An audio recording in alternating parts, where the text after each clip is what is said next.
안녕하세요. 원해사주지 해청입니다. 오늘은 서가모니 부처님의 깨달음을 향한 구두의 길은 어땠는지에 대해서 함께 공부하도록 하겠습니다. 새로운 왕제의 탄생을 축하하며 밤낮으로 이어진 7일 동안의 떠들썩한 잔치가 끝났습니다. 모든 일이 지쳐 잠이 들었습니다. 넓은 궁전에 끼어있는 사람이라고는 태자 한 사람뿐이었습니다.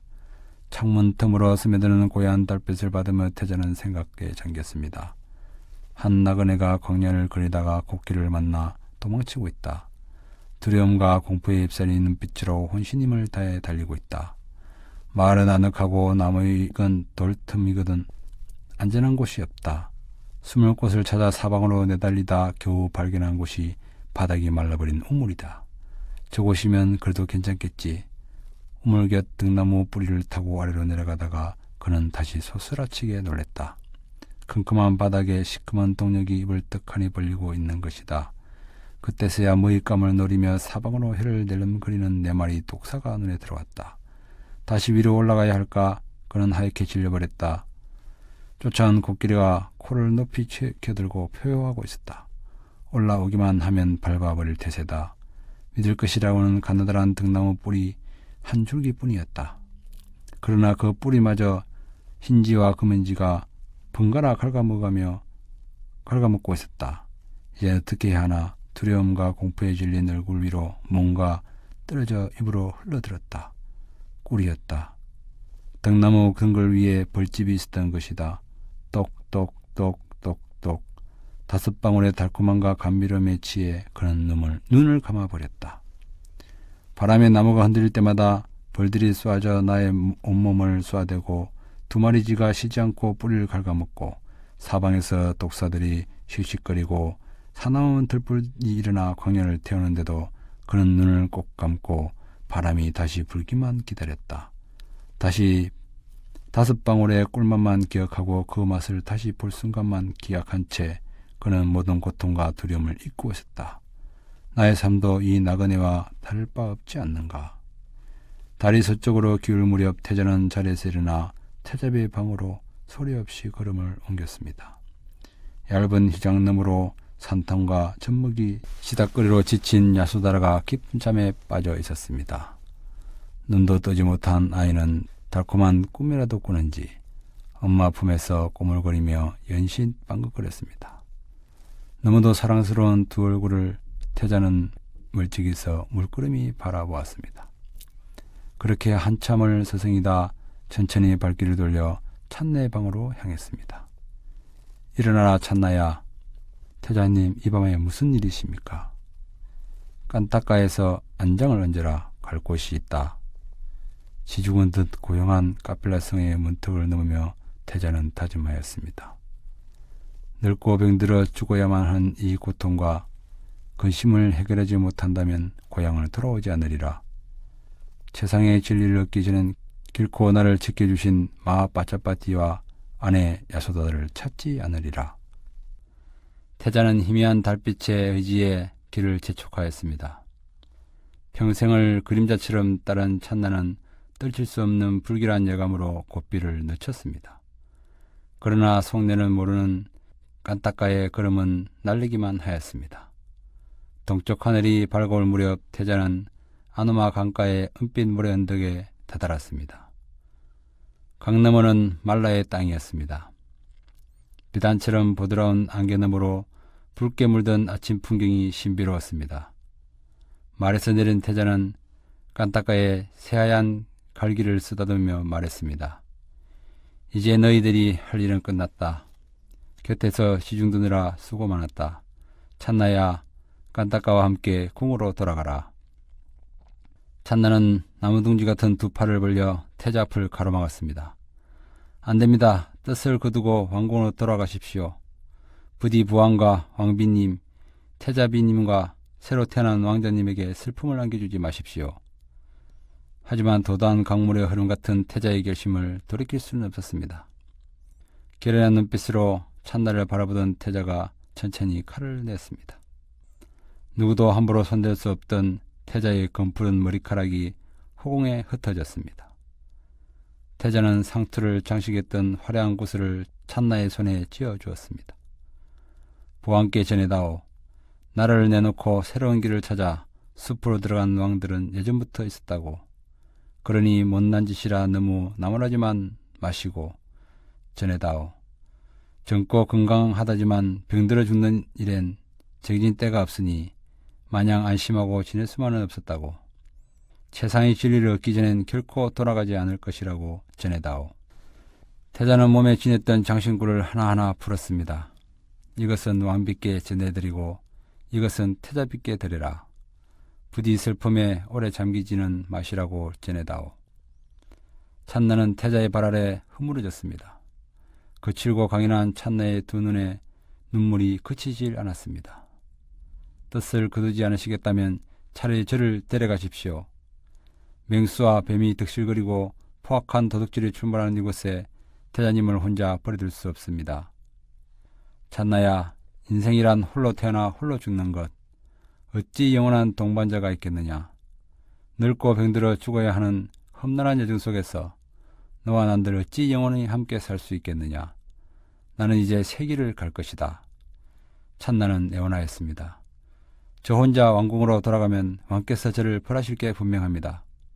저는 태자님을 따라가겠습니다. 평생을 태자 곁에서 시중들며 지낸 찬나였습니다. 태자는 흐느끼는 찬나의 등을 가만히 다독여 주었습니다. 만나면 헤어짐이 있기 마련이다. 나를 낳아주신 어머니와도 1년 만에 죽음으로 이별해야 했는데 너와 헤어짐이 없을 수 있겠느냐. 더 이상 부질없는 연민으로 괴로워 말라. 깐따까와 함께 왕궁으로 돌아가 내 말을 전해다오. 너에게 하는 마지막 부탁이다. 태자는 황금 신발을 벗었습니다. 완전한 진리를 찾아 영겁을 떠돈 자신의 모습을 되찾은 보살은 피를 토하는 찬나의 울음을 뒤로하고 낯선 풍경 속으로 걸어갔습니다. 스물아홉 되던 해인 기원전 595년 2월 8일이 일이었습니다. 샘과 강이 마르고 풀과 나무도 시들어버렸습니다. 카필라 사람들은 위아래를 막론하고 비탄의 눈물로 나날을 보내야 했습니다. 뜨거운 태자 생각에 찬나의 걸음을 드디기만 하였습니다. 태자가 사라진 8일째 되던 날 멀리 성문 밖으로 태자가 사랑하던 말 깐따까의 울음소리가 들렸습니다. 온 성에 갑자기 활기가 돌았습니다. 마곡간에 메어둔 말들이 뛰고 정원의 새들까지 밝은 목소리로 노래하였습니다. 그러나 성문으로 들어선 찬나와 깐따까는 고개를 들지 못했습니다. 가장 먼저 달려온 나온 사람은 야수다였습니다. 그녀는 깐따까의 목에 매달려 한참을 흐느끼다 커다란 나무가 꺾이듯 쓰러졌습니다. 마하바짜바띠도 달려나왔습니다. 마하바짜바띠는 주저앉아 넋을 놓고 중얼거렸습니다. 보드라운 옷만 입던 내가 따가운 햇살과 들판에 벌레를 어찌 견딜까? 폭신한 이불에 눕던 내가 가시 돋친 풀밭에 어찌 누울까? 기름진 음식만 먹던 내가 거친 음식과 굶주림은 어찌 견딜까? 사나운 짐승들과 도적들이 울거리는 깊은 숲속에서 누가 널 보호한단 말이냐. 정신을 차린 야수다라는 분노를 감추지 않고 찬나에게 소리쳤습니다. 목숨 바쳐 태자를 보호해야 할 놈이 혼자 돌았단 말이냐. 죽음이 두렵지 않느냐. 찬나는 무릎을 꿇고 흐느꼈습니다. 어찌 죽음을 각오하지 않았겠습니까? 제가 돌아온 건 태자님의 마지막 명령을 수행하기 위해서입니다. 찬나가 건넨 보석을 받아진 야수다라는 하늘을 우러러 미친 듯이 울부짖었습니다. 왜 저를 버리고 혼자 가셨습니까? 돌을 닦기 위해 부귀와 명화를 버리고 산속 들어간 왕이 예전에도 있었다는 이야기는 저도 들었습니다. 그러나 그들도 아내와 자식만큼은 데려갔다고 하더군요. 제 정성이 부족했나요? 제가 싫었었나요? 핏덩어리 라울라가 가엾지도 않나요? 도대체 무엇이 좋아 혼자 떠나셨습니까? 저를 버리고 당신 혼자 천상에 태어나 천녀들과 즐기기라도 하겠다는 건가요? 야수다라는 손에 놓은 보석을 물끄러미 바라보았습니다. 영원한 사랑과 행복을 약속하던 보석이 이제 변찮은 슬픔으로 남았군요. 이렇게 버림받고도 제 심장이 찢어지지 않는 건 제가 쇠붙이나 돌덩이기 때문이겠지요. 태자를 염려하며 사당에서 기도하던 수도다라 왕이 통곡 소리에 놀라 뜰로 달려왔습니다. 찬나는 태자의 상투를 장식했던 보석과 일산, 그리고 100마를 왕에게 바쳤습니다. 왕은 쓰러지고 말았습니다. 대신들의 부축으로 겨우 정신을 차린 수도다라 왕은 한숨을 내뱉었습니다. 아들아, 너를 위해 지어준 3개의 궁전으로는 부족했느냐? 왜 그것을 버리고 인적도 드문 황야를 떠돌며 숲을 헤맸느냐? 그 옛날 전륜성이 데려다든 바람문들의 예언에 어찌나 기뻤던지 나도 모르게 갓난아기 너에게 예배했던지. 아들아, 그런 내가 이 아비와 나라를 버린단 말이냐? 이 성을 지켜주던 수호신들도 이제 모두 성을 떠났겠구나. 기대를 한 몸에 받았던 아들을 수도다라 왕은 포기할 수 없었습니다. 수도다라 왕은 몸을 추스리고 국사와 대신들을 불러 태자를 뒤쫓도록 명령하였습니다. 아노마강을 건너 말라주고의 땅으로 들어선 보살은 숲속 사냥꾼과 옷을 바꿔 입었습니다. 서로에게 만족스러운 거리였습니다. 풍경이 빼어난 마을 아노피아에서 7일 머물며 보살은 여러 수행자들을 만났습니다. 처음 만난 이는 고행을 닦은 2 여인이었습니다. 육체적 제약과 사회적 편견에도 불구하고 삶의 고통을 직시하는 그녀들은 눈동자는 빛이 났습니다. 죽음에 맞서는 용기는 전장의 용사조차 부끄럽게 하였습니다. 망고숲에 있던 스님들의 진지한 모습은 새로운 세계에 대한 희망을 북돋았고 그들이 들려준 성자들 이야기는 보살의 심장을 뛰게 하였습니다. 그러나 그 마을의 수행자들은 지침이 될 만큼 명확한 지혜에 놀라며 자신들의 오랜 고민과 노력이 보살만 못함을 토로하였습니다. 그들은 정중히 음식을 바치며 존경을 표하였습니다. 보살은 허술하고 더럽기 짝이 없는 한 벌의 옷으로 강렬한 태양빛을 견디며 맨발로 고시나라로 향하였습니다. 끼니가 되어도 제대로 먹을 수 없었고 밤이 되어도 편히 쉴 수 없었습니다. 난생 처음 굶주림과 목마름 그리고 고달픔을 느꼈습니다. 길가 나무 덩굴에 기대 갈라진 발을 문지르며 아픔을 달랬습니다. 그때 보살을 뒤쫓던 부왕의 신하들이 그를 발견하였습니다. 급히 말에서 내린 신하들은 웃옷을 벗어 보살의 몸을 감싸고 피투성이가 된 발 아래 머리를 조아렸습니다. 이게 무슨 고생이십니까? 태자님, 궁으로 돌아가시지요. 조그만 때를 기다리면 온 세상이 태자님 발 아래 놓일 것입니다. 보살은 소리 높여 꾸짖었습니다. 땅의 건세는 제가 구하는 것이 아닙니다. 섣부른 말로 보살을 설득할 수는 없었습니다. 신하들은 자세를 가다듬었습니다. 태자께서 오래전부터 출가의 뜻을 품고 계셨다는 건 저희들도 알고 있었습니다. 그 마음을 돌이키기 쉽지 않다는 것도 잘 알고 있습니다. 하지만 자식을 사랑하는 아버지의 마음을 어떻게 아시겠습니까? 보안께서는 근심과 걱정으로 침식도 해주신 채 태자님이 돌아오기만을 기다리고 계십니다. 부디 아버지의 마음을 헤아려 주십시오. 제가 어찌 보안의 은혜를 모르고 어머니의 깊은 정을 모르겠습니까? 야소다라와 라울라가 어찌 사랑스럽지 않겠습니까?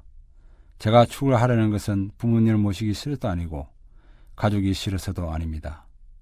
가족과 영원히 함께할 수 있고 생로배사의 고통마저 없다면 무엇 때문에 이곳까지 왔겠습니까? 신하들은 물러서지 않았습니다. 진리를 구하고자 하는 마음을 포기하라는 것이 아닙니다. 진리를 구하는 일이 반드시 깊은 숲속에서만 있는 것이 아니지 않습니까? 보살은 침착하게 대답하였습니다. 제사와 보시로 천상의 태어날 복덕을 짓는 일이라면 궁에서도 가능할 것입니다. 하지만 천상이라 한들 늙고 병들어 죽는 고통과 두려움을 피할 수 있을까요? 고통으로 자유로울 수 있는 곳은 어디에도 없습니다. 저는 늙고 병들고 죽어야만 하는 고통과 두려움을 끊고자 출가한 것입니다. 그 길은 궁에서 찾을 수 없습니다. 지금 아버지의 뜻을 어기면서까지 수행하고자 하는 까닭은 그런 고통과 두려움을 끊고자 출가한 것입니다. 그 길은 궁에서 찾을 수 없습니다. 지금 아버지의 뜻을 어기면서까지 수행하고자 하는 까닭은 그런 고통과 두려움을 끊고 최고의 진리를 얻어 진정한 사랑스러운 모습으로 다시 뵙고자 하는 것입니다.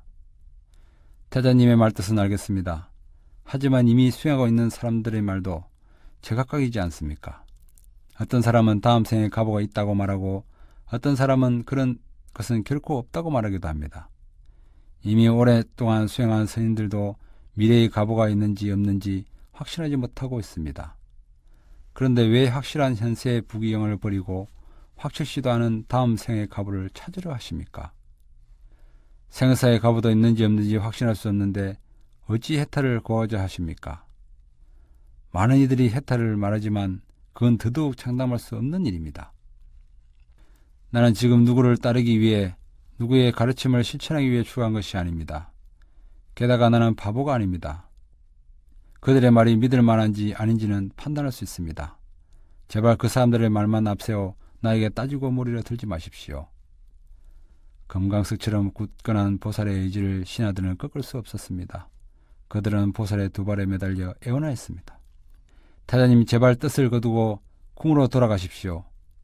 어깨를 덮었던 비단옷을 벗어 신하에게 건네며 보살은 또렷한 음성으로 말했습니다. 숙명처럼 던져진 이 고통의 수렁에서 벗어날 길을 반드시 찾을 것입니다. 내가 그 뜻을 성취하는 걸 여러분도 반드시 보게 될 것입니다. 그때까지 결코 돌아가지 않을 것이라고 부하께 전해 주십시오. 보살의 고단한 발걸음을 외면하지 못하고 신하들 가운데 5명이 뒤를 따랐습니다. 그들은 꼰따냐, 와빠, 바띠야, 마나마, 아사지였습니다. 보살은 스승을 찾아 구사나를 지나 왓지 연맹의 땅으로 들어섰습니다. 먼저 위디아족의 도시 미탈라 인근에 사는 선인 바까와를 찾아갔습니다. 보살이 그를 찾아 깊은 숲으로 들어서자 온갖 새들이 반가운 소리로 지저귀고 다람쥐와 원숭이가 달려나와 환호성을 지르며 오솔길을 열었습니다. 숲에는 바까와를 의지하여 살아가는 많은 수행자들이 있었습니다. 그들은 물과 불을 섬기고 해와 달과 여러 정령을 숭배하고 있었습니다. 그들 가운데 어떤 이들은 소를 키우고 젖을 짜서 신들에게 제사를 지내는 것을 일과로 삼는 자도 있었습니다. 그들은 고행자였습니다. 나뭇가지나 풀을 먹는 사람, 새똥을 먹는 사람, 풀이나 나무 껍질로 몸을 가린 사람, 사슴 가죽을 거친 사람, 땅바닥에 눕는 사람, 벌거벗은 채 가시 위에서 자는 사람, 개미집에서 웅크리고 앉아있는 사람, 비질하지 않는 머리를 기른 사람, 상투를 튼 사람, 머리카락이나 수염을 뽑은 사람 등 그들의 차림새와 수행법은 가지가색이었습니다. 보살은 정중히 인사하고 물었습니다. 당신들이 하는 수행은 흉내조차 내기 힘든 것들이군요. 이런 고행으로 무엇을 얻으려는 것입니까? 스님 바까와가 말하였습니다. 천상에 태어나기 위함입니다. 육체는 속박입니다. 온갖 고통 덩어리인 육체를 학대하고 괴롭혀 스스로 증오하며 그 보상으로 다음 생에는 안락한 생활을 누리게 되지요. 만약 단식을 하다가 죽거나 절벽에서 몸을 던지거나 태운다면 그 보상을 천상에 태어나 최상의 즐거움을 누리며 살게 될 것입니다. 보살이 말하였습니다. 하늘 아래에 즐거움이 있다지만 하늘 아래에서 누리는 복인들 영원할까요? 그 복이 닿으면 다시 생사윤회를 계속하지 않을까요? 결국 고통의 연속이 아닐까요? 당신들은 고통스럽게 수행해서 결국 고통스러운 결과를 구하는 것이 아닐까요? 보살은 마음속으로 탄식하였습니다. 장사하는 사람들은 보물을 구하려고 험난한 바다로 나가고 왕들이 나라를 넓히려고 군사를 일으켜 서로 싸우듯 이곳 수행자들은 하늘나라 즐거움을 쟁취하려고 희생과 고통을 감수하는구나. 보살이 말이 없자 바까와가 물었습니다. 왜 실망한 모습으로 침묵만 지키십니까? 우리가 하는 수행에 잘못이라도 있다고 생각하십니까? 당신들은 남들이 행하기 힘든 고행을 하는 것은 사실입니다. 하지만 그 수행을 통해 구하는 결과는 결국 윤회라는 괴로움의 고리에서 벗어나지 못할 것입니다. 또한 즐거움을 위해 당신들은 끝없이 극심한 고통을 감수해야 할 것입니다. 그것은 고통의 연속일 뿐입니다. 종일 바까와 토론하고 하룻밤을 보낸 보살은 자신이 찾는 길이 아님을 알고 떠났습니다. 보살의 총명함과 진지함에 감탄한 바까와가 떠나는 길로 일러주었습니다. 당신은 이곳에 만족하지 않으시군요. 이살리 인근에서 알라라 깔라마라는 훌륭한 선인이 계십니다. 그곳으로 찾아가 보십시오. 보살은 고행자들의 숲을 떠나 외살리를 향해 남쪽으로 걸음을 옮겼습니다. 말타기에 능숙하고 장사에 탁월한 재능을 가진 2차 위족 은희도시 위살리는 부유하고 활기가 넘쳤습니다. 시장 골목마다 수북히 쌓인 화려한 옷감이 도시의 생활 수준을 말해주고 있었습니다. 위살리에서 알라라 깔라마의 명성은 대단하였습니다. 도시 인근에 자리 잡은 그의 사원은 조용하고 깨끗했으며 사원 가운데는 제단이 마련되어 있었습니다. 제단으로 향한 길은 수많은 참박객들로 북적였으며 주변 나무 그늘에는 300여 명의 수행자들이 선정에 잠겨 있었습니다. 그들의 모습은 평화로웠습니다. 보살은 사원의 중심을 향해 천천히 걸음을 옮겼습니다. 그때 주위에 분산한 움직임에도 눈길도 주지 않던 제자들이 허둥지둥 일어나 스승에게 달려갔습니다. 스승님, 멀리서 기이한 나그네가 찾아왔습니다. 당당한 걸음걸이와 빛나는 눈동자가 마치 태양과 같았습니다. 알라라 깔라마는 자리에서 일어나 보살을 환대하였습니다. 백발이 성성한 나이에도 표정과 움직임이 부드럽고 눈동자에는 진지함이 가득했습니다. 인사를 나누고 자리를 앉은 알라라 깔라마에게 물었습니다. 알라라 깔라마시여, 당신의 가르침은 스스로 알게 된 것입니까? 누구로부터 들은 것입니까? 나의 가르침은 오랜 옛날에 여러 스님들로부터 이어온 것입니다. 저도 당신의 법과 율 가운데서 수행하고 싶습니다. 이곳에 머물러도 좋습니다. 현명한 사람이 나의 가르침에 따라 수행하면 머지않아 스스로 깨달음을 얻을 것입니다. 늙고 병들어 죽어야만 하는 괴로움을 벗어날 길은 무엇입니까? 생사윤회하며 고통을 겪는 것은 인간의 무지 때문입니다. 바른 수행으로 지혜를 얻으면 이 고통의 굴레에서 해탈할 수 있습니다. 그럼 그 지혜를 얻으려면 어떻게 해야 합니까? 지혜를 얻으려면 신념과 노력과 집중과 선정이 필요합니다. 생각의 근본을 끊고자 한다면 먼저 계행을 지키고 인용하면서 조용한 곳을 찾아 선정을 닦아야 합니다. 알라라 깔라마는 쉽게 그의 수행법을 가르쳐 주었습니다. 조금만 배워도 그가 말만 앞세우는 사람이 아니라는 것을 알 수가 있었습니다. 그는 믿음이 가는 스승이었습니다. 보살은 오래 걸리지 않아 그의 가르침을 충분히 이해하였습니다. 그가 가르쳐준 선정을 터득하였고 입술의 움직임과 몇 개의 문구만 듣고도 그가 무엇을 말하는지 알 수가 있었습니다. 보살은 나의 스승의 가르침을 이해하고 알았다고 선언하였고 다른 사람들 역시 그렇다고 인정해 주었습니다. 보살은 생각하였습니다. 알라라 깔라마는 이 정도를 가르침의 전부라고 말하지 않았다. 그는 분명히 이 이상의 가르침을 가지고 있으리라. 보살은 알라라 깔라마에게 찾아가 자신이 이해하고 터득한 바를 말하고 물었습니다. 알라라 깔라마이시여, 당신이 스스로 잘 알고 똑똑히 보고 가르친 최상의 경지는 진정 무엇입니까? 알라라 깔라마는 기뻐하며 말하였습니다.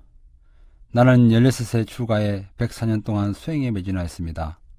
그 기나긴 세월에 옛 스님들의 가르침에서 내가 터득한 최고의 경지는 무소유처정입니다. 보살은 생각하였습니다. 알라라 깔라마가 가진 신념이라면 내게도 있다. 그가 가진 노력과 집중과 선정의 지혜라고 나도 역시 갖추고 있다. 지금껏 살펴보았지만 그의 신념과 노력과 집중과 삼매인과 지혜는 결코 나보다 뛰어나지 않다. 그가 스스로 잘 알고 똑똑히 본 것이라면 나도 반드시 스스로 알고 똑똑히 볼 수 있어야 한다. 좋다, 노력하자. 그가 성취한 최고의 진리를 나 역시 실현하리라. 열심히 수행한 보살은 오래지 않아 무소유처 삼매를 경험하고 그 전모를 스스로 알고 똑똑히 보게 되었습니다. 보살이 찾아가 말하였습니다. 알라라 깔라마시여, 저는 무엇보다 존재하지 않는 삼매를 스스로 알고 똑똑히 보았습니다. 알라라 깔라마는 감탄하였습니다. 보시오, 나도 그것을 스스로 알고 똑똑히 보았을 뿐입니다. 보시오, 참으로 고맙고 다행스러운 일입니다. 그대처럼 뛰어난 수행자를 만난 건 행운입니다. 그대가 알고 본 것이 바로 내가 알고 본 것이며 내가 알고 본 것을 이제 그대가 알고 보았습니다. 그대가 터득한 선정과 지혜가 곧 내가 터득한 선정과 지혜입니다. 그대와 나 사이엔 아무런 차이도 없습니다. 보시오, 우리 둘이 이 교단을 함께 이끌어 갑시다. 알라라 깔라마는 보살을 자신과 동등하게 대화했습니다. 무수의 처에 선정에 들면 모든 것이 고야고 평안하였습니다. 그러나 선정에서 깨어나면 늙음과 질병과 죽음 앞에 여전히 무기력하고 나약한 존재가 되었습니다. 영혼이 사라진 것으로 여겼던 우울과 슬픔과 공포가 찾아들었습니다. 보살은 다시 생각에 잠겼습니다. 이 가르침에 의지하면 무수의 처의 선정에 이를 수 있다는 것은 틀림없는 사실이다. 그러나 이 선정으로는 결코 고뇌와 탐착을 떨쳐버릴 수가 없다. 이 선정은 모든 고뇌가 소멸된 것이 아니고 진정한 고야함도 아니며 수성한 지혜와 원만한 깨달음도 아니다. 그 가르침으로 진리의 세계에 이를 수가 없다. 완전한 가르침이 못된다고 판단한 보살은 알라락알라마의 만류를 뿌리치고 다시 길을 떠났습니다. 스승을 찾아 남쪽으로 길을 나선 보살은 강을 건너 마가다국으로 향하였습니다. 마가다국으로 들어선 보살은 새로운 문물과 사상의 도시 라자가하로 들어섰습니다. 왕성을 여산 5개의 산 가운데 하나인 빤따와 동쪽 기슭 동굴에 거처를 마련하고 출가 사문의 법칙에 따라 아침 일찍 거리로 탁발하러 나섰을 때였습니다. 사람들은 깜짝 놀랐습니다. 그의 몸짓에서는 위엄이 서렸고 눈동자와 얼굴엔 빛나고 있었습니다. 수없이 지나친 수행자들 가운데 이처럼 거룩하고 겸손하며 온화한 인물은 본 적이 없었기 때문입니다. 사람들은 소곤거렸습니다. 저분은 신일까? 신이 보낸 사자일까? 독수리봉에 사는 기짝구 따의 신이 아닐까? 신비한 사문에 대한 소문은 순식간에 라자가하에 퍼졌습니다. 마가다국의 젊은 빈비사리왕도 높은 누각에서 기품이 넘치는 보살의 모습을 내려다보고 있었습니다. 빈비사리왕은 신에게 명하였습니다. 저분은 틀림없이 훌륭한 가문 출신이다. 저분 뒤를 따라가 어디에 머무는지 알아오라. 보살의 거처를 알아낸 빈비사리왕은 직접 수레를 몰고 빤따와 산으로 찾아갔습니다. 작은 오솔길 앞에서 수레를 멈춘 왕은 수레에서 내려 직접 걸어 산으로 올라갔습니다. 그리고 정중하게 인사를 나누었습니다. 당신은 젊고 기품이 넘치는군요. 당신은 누구십니까? 대왕이여, 히말라야 기슭에 풍부한 재력과 기술을 갖춘 꼬살라의 백성들이 살고 있습니다. 저는 태양의 후예인 샤카족의 왕자였습니다. 북방 히말라야 기슭의 샤카족 왕자 중에 재능과 지혜가 뛰어난 자가 있다는 소문을 기들은 빈비사라왕이었습니다. 그는 32가지 대장부의 상호를 갖추었고 전륜성왕이 될 운명을 타고난 이라고 소문이 들었습니다. 첫눈에 범상치 않음을 알아본 빈비사라왕은 호의를 보이며 말하였습니다. 샤카족 왕자여, 만약 생존에 계신 부왕 때문에 왕위를 이어받지 못해 출가한 것이라면 제 땅을 나누어 드리겠습니다. 말씀은 감사하지만 그건 제가 바라는 것이 아닙니다. 몇 마디로도 소문이 헛되지 않은 사람임을 빈비사랑은 알아차렸습니다. 작아서 싫으면 제 나라 전부를 당신께 드리겠습니다. 제가 당신의 재상이 되어 받아드리겠습니다. 제 나라가 싫다면 군사를 동원해 다른 나라를 정복해 그 땅을 드리겠습니다. 저는 이미 왕의 자리를 버리고 출가한 사람입니다. 무엇하러 다시 나라를 다스려야 하겠습니까? 대왕께서 순수한 마음으로 저에게 나라를 주신다 해도 싫건만 어찌 군사를 동원해 다른 나라를 빼앗겠습니까? 샤카족 왕자여, 당신처럼 귀한 신분에 훌륭한 재능을 갖춘 분이 사물이 된다는 건 매우 애석한 일입니다. 제가 도와드리겠습니다. 제가 가진 것이면 무엇인지 드릴 테니 이곳에서 삶을 즐기시기 바랍니다. 욕망에는 근심이 따른 것을 알고 있는 저는 금푸는 머리카락을 잘랐습니다. 쾌락은 쉽게 사라지는 것을 알고 저는 참다운 행복을 찾아 사문의 길로 들어섰습니다. 제가 원하는 것은 오욕의 즐거움이 아니라 완전한 깨달음입니다. 지금 이곳에 온 까닭도 해탈의 길을 이뤄줄 스승을 찾기 위해서입니다. 대왕의 청을 거절했다고 섭섭하게 생각하지 마십시오. 대왕께서는 고귀한 신분과 젊은 나이에도 불구하고 온화하고 현명하십니다. 부디 올바른 법으로 나라를 다스려 백성들의 시름을 들어주는 훌륭한 왕이 되어주시길 바랄 뿐입니다.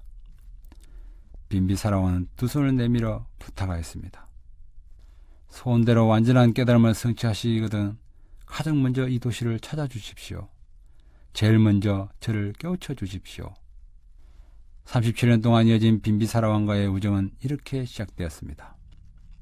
아자가와는 진보적이고 혁신적인 사상관들로 북적이고 있었습니다. 그들은 웨다의 전통과 사상에 의문을 제기하고 새로운 사상을 주장하였습니다. 직접적인 체험과 자유로운 사고로 무장한 그들은 사람들은 사문이라 불렀습니다. 그러나 바라문들은 자신의 권위를 비판하는 그들은 발꿈치에서 태어났다며 천시하였고 그들을 후원하는 사람들을 발에 닦아적 진꾼이라며 경멸하였습니다.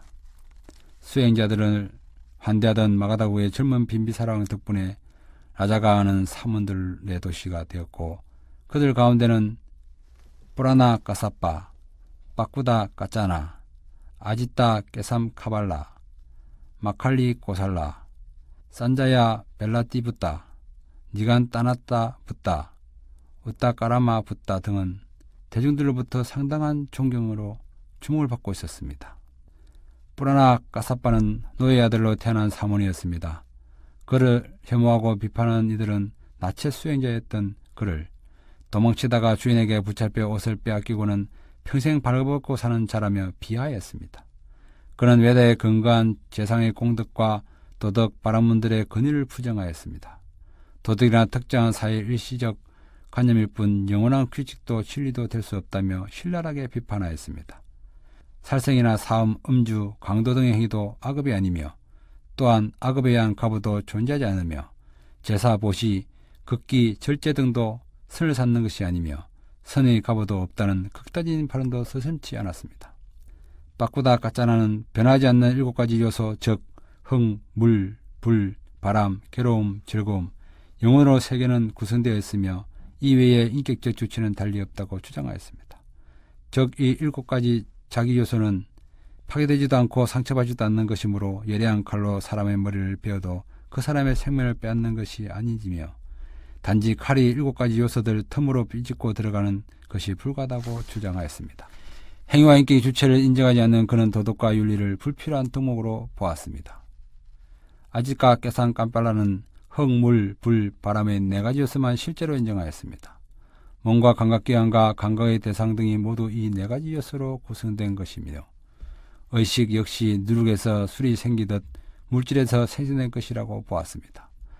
따라서 현세에서 선악은 어떤 가부도 없고 수행이라는 건 역시 무의미하며 오직 육식이 살아있는 동안 감각적 쾌락을 누리는 것이 최고의 선이라고 부르짖었습니다.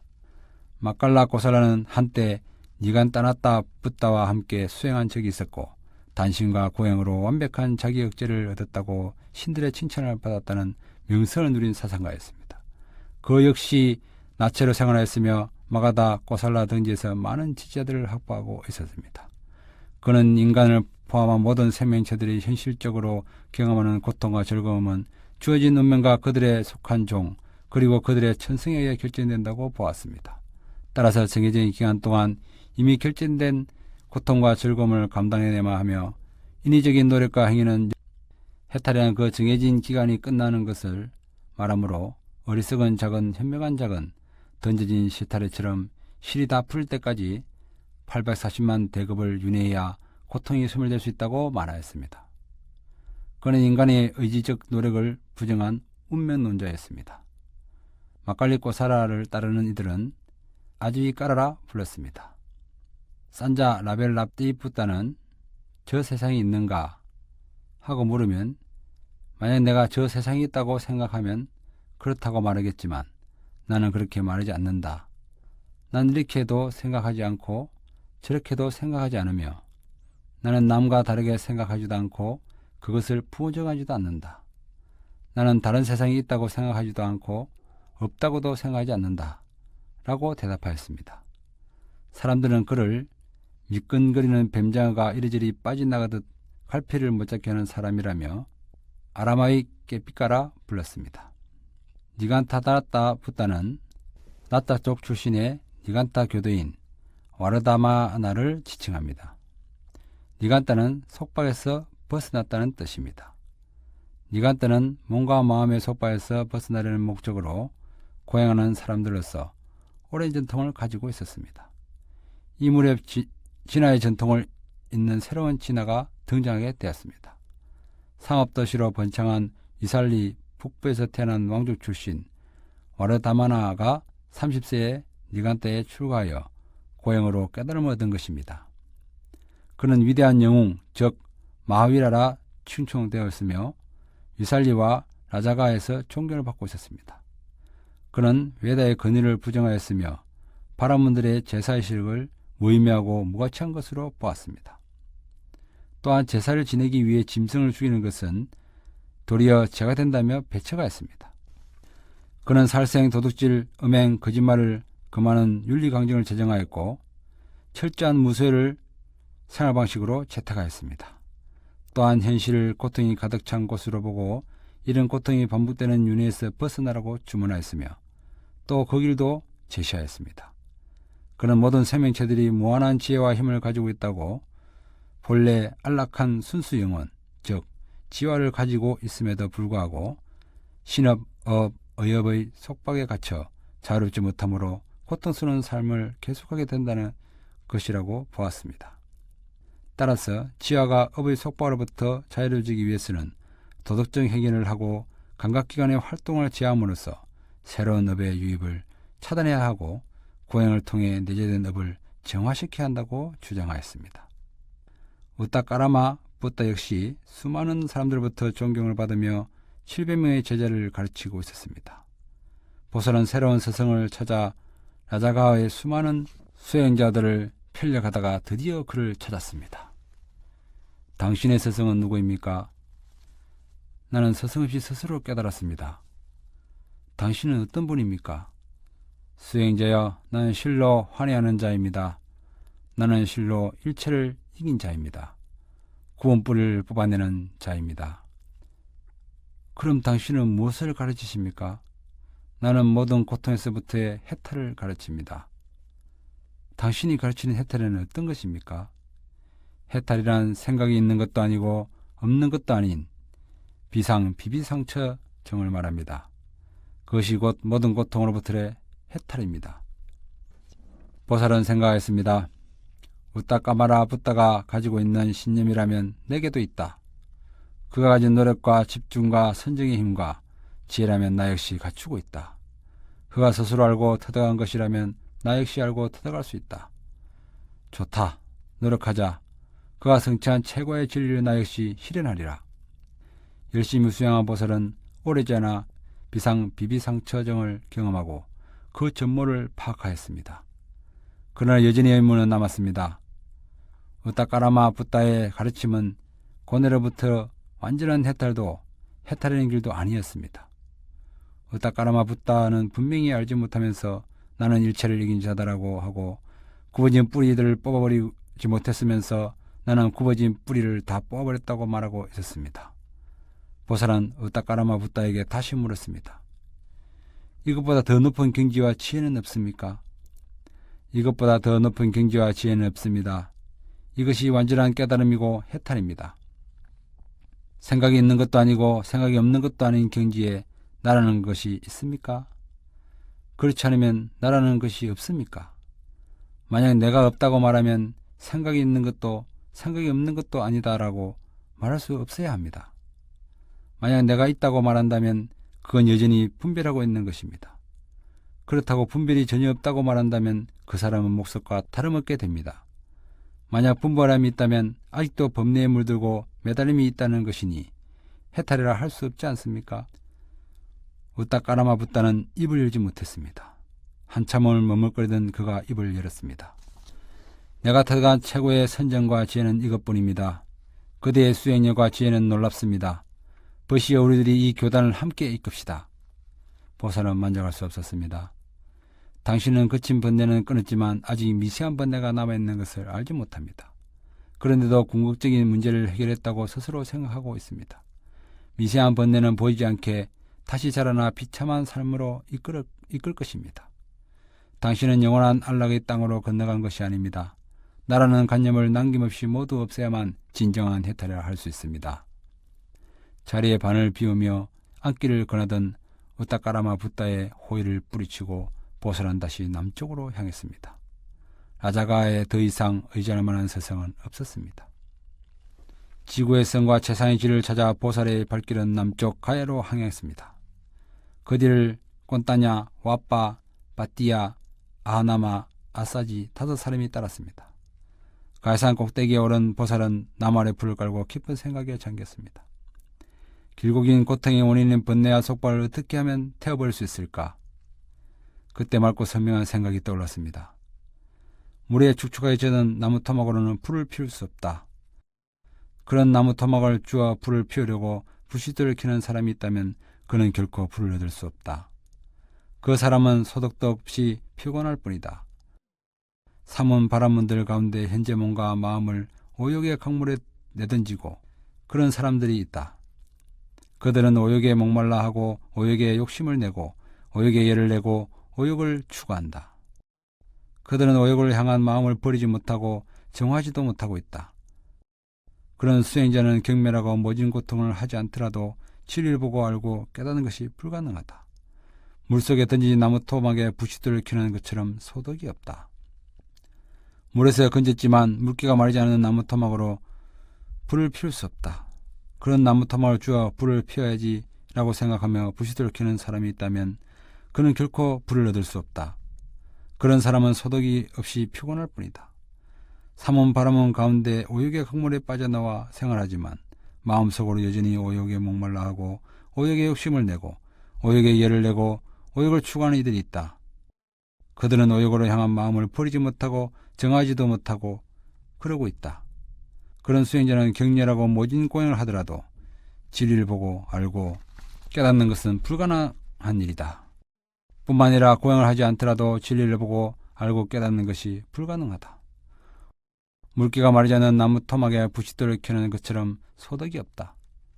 땅 위에 바싹 마른 나무 토막으로는 불을 피울 수 있다. 그런 나무 토막을 주어 불을 피워야지 하고 마음먹고 부싯돌을 켜는 사람이 있다면 그는 반드시 불을 얻을 수 있다. 삼원 바람원 가운데 오욕 강물에 빠져나와 생활하면서 마음속으로 오욕에 목말라지 않고 오욕에 욕심내지도 않고 오욕에 열을 내지도 않고 오욕을 추구하지 않는 자들이 있다. 그들은 오욕으로 향한 마음을 버리고 정화한 것이다. 그런 수행자가 결렬하고 신랄한 고행을 한다면 진리를 보고 알고 깨닫는 것이 가능하다. 뿐만 아니라 고행을 하지 않더라도 진리를 보고 깨닫는 것이 가능하다. 바짝 마른 나무 토막에 부싯돌을 켜는 것처럼 분명히 소득이 있다. 더 이상 서성은 필요치 않았습니다. 보살은 올바른 고행을 통해 최고의 깨달음을 도달할 수 있다는 믿음을 가지고 고행자들의 머무는 숲 오르웰라의 세나니에에서 발길을 멈췄습니다. 아름다운 네란자라 강이 굽이치는 그곳은 땅이 기름지고 숲이 깨끗했으며 경관이 수려하였습니다. 농가 주변에는 온갖 꽃들이 만발하고 갈나무가 무성했으며 마을 사람들은 편안하고 고요한 생활을 즐기고 있었습니다. 수영하기 더없이 좋은 곳이었습니다. 숲속 고행자들의 수행법은 다양했습니다. 어떤 이는 하루 한 끼를 먹었고 어떤 이는 이틀에 한 끼, 어떤 이는 반달이나 한 달에 한 끼만 먹었습니다. 어떤 이는 하루에 보리 한 알이나 깨 한 알, 쌀 한 톨밖에 먹지 않았습니다. 새똥을 핥아 먹느니 물만 마시느니 굶어 죽으면 하늘 아래 태어난다고 믿느니 소나 양의 가죽을 입으니 나무 껍질을 걸치니 재를 몸에 바르니 시커먼 금덩이나 똥을 바르니 아예 벌거벗은 이들도 있었습니다. 씻지 않으니 추운 밤에도 몇 번씩 강물에 들어가 목욕하느니 해나 달을 응시하느니 주문을 외고 외다를 읽느니 갖가지 신들과 귀신들에게 비느니 칼과 창 등 무기의 제사를 지내며 해탈을 구하는 이들도 있었습니다. 숲속에서 외로운 삶에는 두려움과 공포가 도사리고 있었습니다. 보살은 생각하였습니다. 두려움은 어디서 오는 것일까? 몸과 말과 마음의 희가 깨끗하지 못하니 생활이 깨끗하지 못하니 탐욕으로 심한 애욕을 느끼느니 원한을 품으니 악의를 품으니 마음이 침울하고 무거우니 마음이 들뜨니 의혹에 휩싸이니 자신을 칭찬하고 남을 비난하느니 불안으로 몸이 굳어 있느니 이익과 존경과 명성을 추구하느니 게으르고 나태하니 산만하니 어리석으니 그런 일하면 숲속의 고독한 삶이 두려울 것이다. 하지만 나는 그렇지 않다. 보살은 공포의 실상을 확인하기 위해 깊고 어두운 숲으로 걸어 들어갔습니다. 그리고 머리카락이 곤두설 만큼 두려운 자리에서 발길을 멈췄습니다. 산발한 여인처럼 가지를 흔드는 커다란 나무 아래 앉아 있을 때 공포와 전율이 찾아왔습니다. 보살은 밀려드는 두려움을 억누르고 천천히 주위를 살폈습니다. 사슴이 다가오고 공작이 풀잎을 흔들고 바람이 낙엽에 떨어지고 있었습니다. 헛된 두려움에 휩싸였던 자신을 확인한 보살은 시시각각 가진 형태로 찾아드는 공포와 전율을 피하지 않고 그대로 극복하였습니다. 보살은 몸과 마음이 선하지 못한 업을 태워버리기 위해 고독하고 철저한 고행을 시작하였습니다. 식사 초대를 받아들이지 않았고 무물로 달라는 청도 받아들이지 않고 가져온 음식도 받지 않고 문간에 준비된 음식도 받지 않았습니다. 병이나 접시에 담긴 음식물을 직접 받지 않고 집안에 들어가 받는 일도 없었습니다. 생선이나 고기를 먹지 않고 곡식으로 빚은 술도 과일로 빚은 술도 쌀로 끓인 미음도 마시지 않았습니다. 오로지 야채만 먹기도 하고 죽정이만 먹기도 하고 숲속 나무뿌리나 과일만 먹기도 하고 혹은 떨어진 열매만 주워 먹기도 하였습니다. 거친 베옷을 입고 쓰레기 더미에서 주워온 누더기를 입고 풀이나 나무 껍질 또는 부엉이에 깃털을 엮어 입기도 하고 아예 나체로 지내기도 하였습니다. 머리카락과 수염을 뽑기도 하고 항상 서서 생활하기도 하며 항상 웅크린 자세로 지내기도 하고 가시방석에 눕기도 하였습니다. 몸에 낀 때가 이끼처럼 덕지덕지 쌓인 보살은 숲에서 가장 남루한 사람이 되었습니다. 한 방울의 물을 버릴 때도 작은 벌레를 죽이지 않을까 조심하는 보살은 숲에서 살생을 가장 싫어하는 사람이 되었습니다. 목동이나 나무꾼이라도 다가오면 놀란 사슴처럼 달아나는 보살은 숲에서 가장 고독한 사람이 되었습니다. 보살은 호흡을 멈추는 고행을 실천하기도 마음먹었습니다. 이빨은 앙 다물고 혀끝을 세워 목구멍을 막아 몸과 마음을 압박했습니다. 그러자 힘센 장정이 힘없는 사람을 짓밟는 듯 극심한 고통이 찾아왔습니다. 겨드랑이에서 땀이 흘렀습니다. 고행에 압도당한 몸은 안절부절 못하고 편안하지 못하였습니다. 그러나 통증을 이겨내며 부지런히 노력하고 집중력을 기울여 의식을 잃지 않으려고 애를 썼습니다. 숨을 쉬지 않고 멈추었습니다. 입과 코를 막아 발음이 통하지 못하게 하였습니다. 그러자 귀에서 폭발하는 듯한 소리가 터져 나왔습니다. 대전간에서 풀무지를 할 때처럼 큰 바람 소리가 귀에서 울렸습니다. 고행에 압도당한 몸은 안절부절 못하고 편안하지 못하였습니다. 그러나 통증을 이겨내며 부지런히 노력하고 집중력을 기울여 의식을 잃지 않으려고 애를 썼습니다. 입과 코뿐만 아니라 귀까지 막았습니다. 그러자 강렬한 바람이 머리끝을 뚫고 분출하였습니다. 마치 힘센 사람이 날카로운 칼로 머리를 찌르듯이 강렬한 바람이 머리끝을 뚫고 분출하였습니다.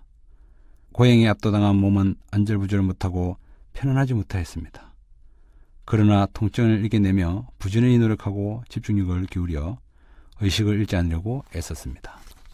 보살은 숨쉬지 않는 고행을 더 강렬하게 해야겠다는 생각에 입과 코와 귀뿐만 아니라 모든 구멍을 막고 숨쉬기를 멈췄습니다. 그러자 힘센 사람이 거친 가죽끈으로 머리를 싸고는 칼로 도려낸 듯한 통증이 찾아왔습니다. 능숙한 도살자가 날이 시퍼른 칼로 소의 배를 가르듯 강렬한 바람이 배를 갈랐으며 힘센 사람 둘이서 약한 사람을 잡아 손발을 묶인 채 숯불 아궁이에 던지듯 강렬한 불길이 온몸을 휘감으며 타올랐습니다.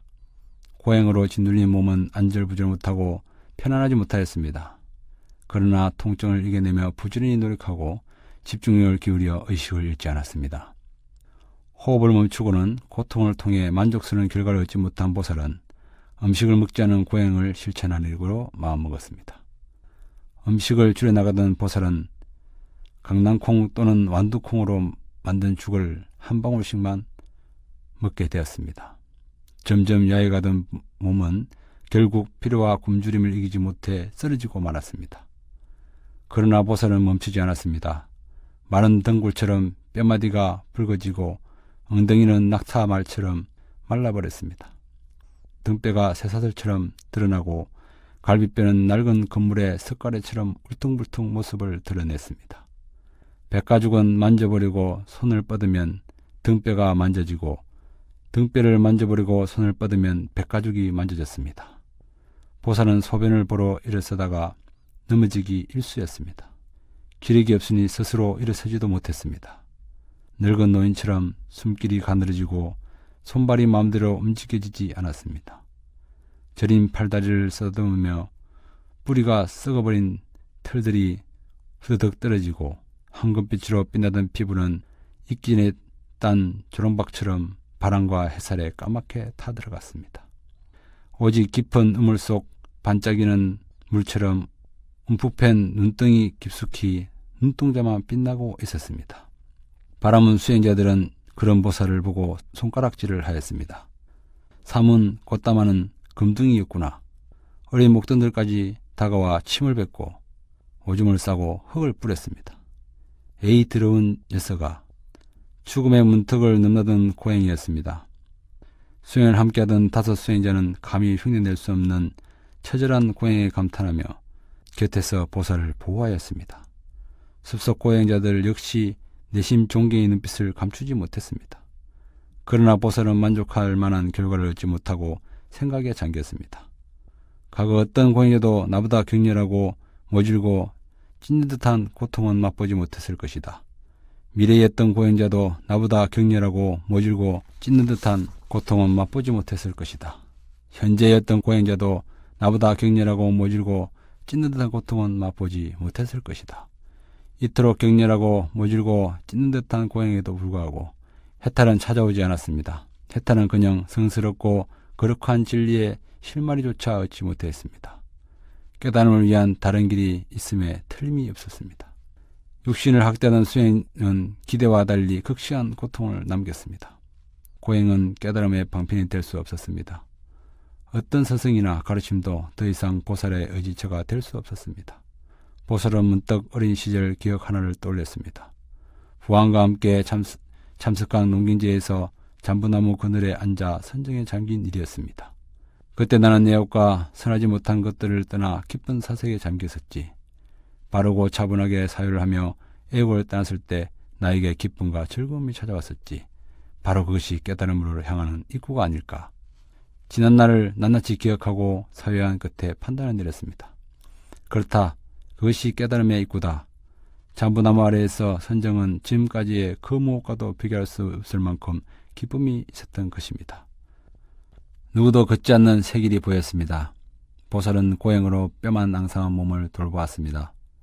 오랜 시간 극심한 고통을 겪은 몸으로는 선정의 즐거움을 감당할 수 없을 것이 분명했습니다. 보살은 나지막히 중얼거렸습니다. 죽을 먹어야겠구나. 오늘은 여기까지 마치겠습니다. 등불하십시오.